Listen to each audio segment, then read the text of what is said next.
Existe um ditado que diz: se conselho fosse bom, não daríamos, venderíamos. Mas ouso dar um conselho a você, se quiser me ouvir. E esse conselho é: não seja frágil. O grande problema da sociedade é não aceitar que o mundo é do cá. Do cá quer dizer sofrimento, o mundo é sofrimento. E quando não aceitamos isso e nos colocamos em uma postura de fragilidade, só falta escrever aqui na testa, frágil, estilado para cima.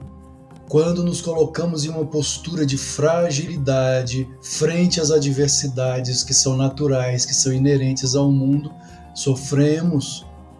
Não é isso que o yoga nos ensina. O yoga nos ensina a fortaleza interna. Vikram, coragem. Os maiores discípulos do Senhor Krishna foram os Pandavas e foram kshatriyas, guerreiros. Paramahansa Yogananda afirmou que somente aquele que tem personalidade forte realiza Deus, encontra Deus. Sou um estudioso da vida de São Francisco de Assis, e quando lemos a biografia de Francisco, os diferentes autores que falaram a respeito dele, inclusive também sou autor de um livro de Francisco, Grande Yogi de Assis, vemos que São Francisco não foi frágil, como muitos pensam. Ele tinha personalidade forte. Já falei sobre isso em vídeos anteriores, mas é necessário repetir e repetir e repetir, porque o ser humano só aprende com a repetição. Então muitas das coisas que falamos já falamos antes, mas é necessário falar novamente.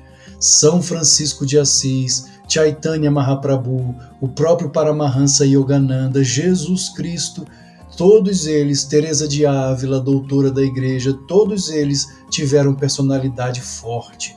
Ter personalidade forte é não ser melindrado, é saber que o mundo é sofrimento. E o é assim porque Deus o quis assim, para não nos acomodarmos, para não ficarmos naquilo que nós mesmos chamamos de zona de conforto. Temos que sair da zona de conforto. Deus não quer criaturas ou filhos preguiçosos. Yogananda dizia: eu posso até tolerar a preguiça física. Vejam bem, ele não disse eu tolero a preguiça física. Eu posso até tolerar, mas a preguiça mental jamais. Palavras do próprio Yogananda. O melindre, o vitimismo, o achar que os outros têm que fazer por mim, que o Estado tem que fazer tudo por mim, isso é preguiça. E o preguiçoso não realiza Deus, que é o Atma, é a alma dentro de nós mesmos. E não obtém sucesso nunca, jamais, em nenhum empreendimento, seja material, financeiro, educacional ou mesmo espiritual. O preguiçoso não alcança sucesso em nada, porque ele já é um derrotado desde o seu nascimento, desde o momento em que decidiu ser um preguiçoso, desde o momento em que decidiu ser frágil. Nenhum dos santos foi frágil, como Yogananda dizia, e mais, Yogananda certa vez afirmou: tenho orgulho por ter atraído discípulos de personalidade forte, porque somente os fortes encontram Deus. É preciso uma grande força de volição, uma grande volição, um desejo férreo para encontrarmos Deus. Encontrar Deus, queridos, como dizia Yukteswar, é o funeral de todas as tristezas. Encontrar Deus é encontrar o maior tesouro que existe em qualquer parte do universo, porque Ele é o Senhor de todas as coisas. E não falo aqui de forma antropomórfica. Deus não é um homem, não é um ser de barbas brancas sentado em um trono de ouro. Deus é consciência cósmica, consciência divina, inerente, imanente e também transcendente. Ele está aqui dentro de nós e fora de nós, à nossa volta em toda parte, como consciência divina. O reino dos céus está dentro de vós, afirmou Jesus. Então, Aquele que é frágil diante das adversidades, em verdade é egóico, porque quem se sente frágil senão o próprio ego? O ego busca uma tábua de salvação, uma tábua salvadora, para não se afogar no oceano da bem-aventurança, Ananda. O ego é como o náufrago.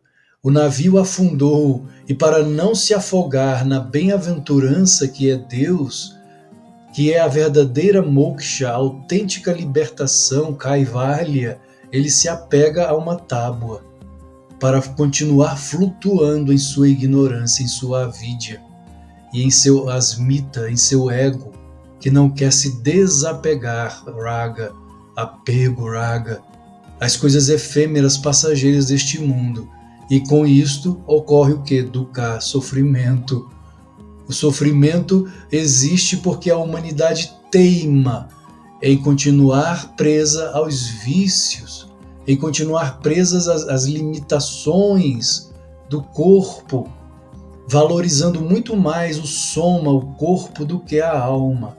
E o corpo é a gaiola da alma, é o que nos aprisiona. Enquanto não formos capazes de seguir as pegadas de Buda, de Jesus, o Cristo, de Krishna, Jadava, de um Paramahansa Yogananda, sofreremos, continuaremos sofrendo, porque não temos a coragem, Vikram, de sentar, fechar os olhos, mergulhar a mente no paraíso portátil que está dentro de nós, seguindo os ensinamentos dos grandes santos, dos grandes mestres, as técnicas que Paramahansa Yogananda nos deixou, praticando essas técnicas de meditação profunda, entramos no paraíso.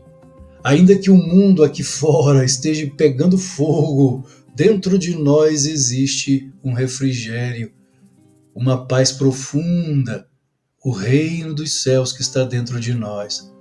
Mas se continuarmos apenas olhando para fora, preocupados com o cinema cósmico, com esse filme cósmico, como Ramana Maharshi certa vez falou, ele vivia em êxtase na Índia, dentro de uma caverna, e estava o corpo coberto de formigas brancas, e alguém veio ali, tirou as formigas com pena de Ramana e fez Ramana sair do êxtase, voltar à consciência, olhar para fora. Quando Ramana abriu os olhos, ele disse: este sonho aqui fora não me interessa. Claro, ele havia alcançado um estágio elevadíssimo de consciência, não é o nosso caso ainda. Nós ainda precisamos trabalhar. O trabalho dignifica o ser humano, o trabalho eleva. Devemos alcançar o estágio que Ramana alcançou trabalhando, servindo a nossas famílias, servindo aos nossos vizinhos, servindo ao próximo, porque Deus está em nós e está em meu irmão, está em meu vizinho, está em meu próximo, ainda que eu não goste dele, mas ele é Deus também. Deus está nele também. E se Deus está nele também, então eu devo aprender a perdoar. Se eu não for capaz de perdoar, estarei em trevas. É aquilo que Jesus fala no terceiro logion do Evangelho Apócrifo de Tomé, que de apócrifo não tem nada. Se vossos guias vos afirmarem, eis que o reino está no céu, os pássaros vos precederam. Se vossos guias vos afirmarem que o reino está no mar, os peixes chegaram primeiro. Eis que o reino de Deus está dentro de vós, e fora de vós também em toda parte. Se vos conhecerdes, sereis conhecidos, mas se não vos conhecerdes, estareis na ilusão e sereis ilusão. Conhecer a si mesmo é conhecer o Atma, que vai muito além do ego, do jiva egoísta, vaidoso, inconformado, vingativo e etc. Namastê.